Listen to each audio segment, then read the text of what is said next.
I speak to Katt Williams. How you doing, Rev Moe Money? Yes, I watched the interview. God damn, Katt. 2 hours and 45 minutes, y'all drunk the whole goddamn bottle. You had Shannon Sharp up there nervous. I ain't never seen that nigga nervous. A tight ass goddamn sweatsuit he had on. That nigga was sweating and drinking and like he ain't have shit he could say. As soon as you started the interview, you went up there, I know this and this and this and I know this and that and this and I saw this. I'm like, God damn, Katt. I mean, I understand, you know, you had to vent, but come on, Katt, some of that shit you could have just left alone.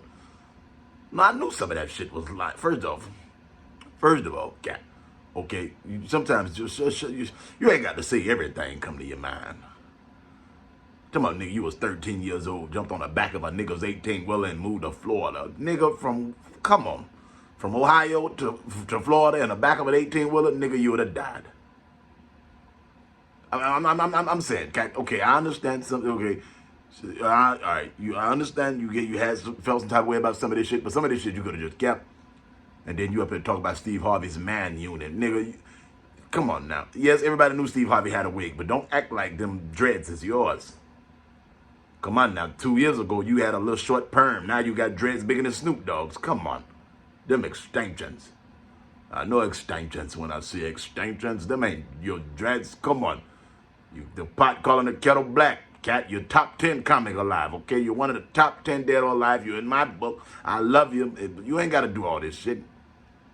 Talking about said stole your joke. Y'all niggas had two similarities in that joke, and that was driving the car. The way you turned the car and the way he rolled the window down was the only similarities.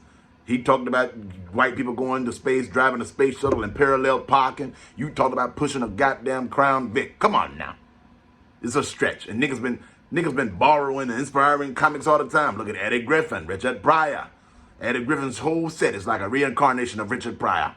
Bernie Mac and Robin Harris, baby's kids, my sister's kids. Come on now. Comics inspire other comics, and comedy is subjective, and it makes itself over. But, Katt, you have so many specials of Greek material that you ain't even need that fucking joke. You want to bring up some shit that happened. Come on, Katt, for what?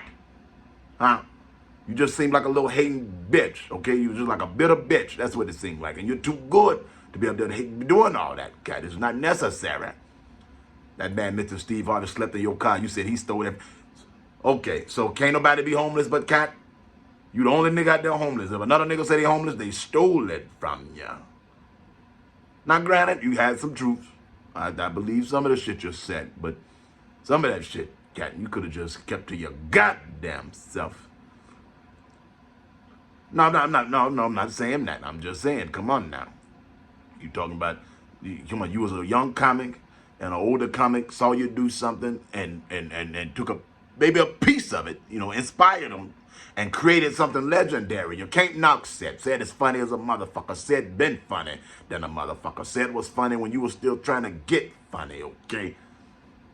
Now that's comedy world. You know that, Katt. You've been in this game over 20 years. Niggas take and inspire and move on and do that shit. There's nothing wrong with that. You great. You're a legend. That ain't stop your sleep.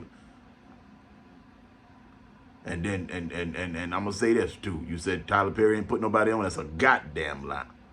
Now, Tyler Perry made, you know, I don't know which way he swang, but he didn't put niggas on. He paid Cicely Tyson $1 million for 2 lines. Ain't nobody did no shit like that, Katt.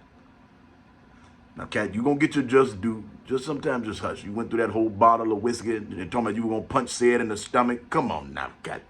I watched a 10-year-old fuck you up at the park.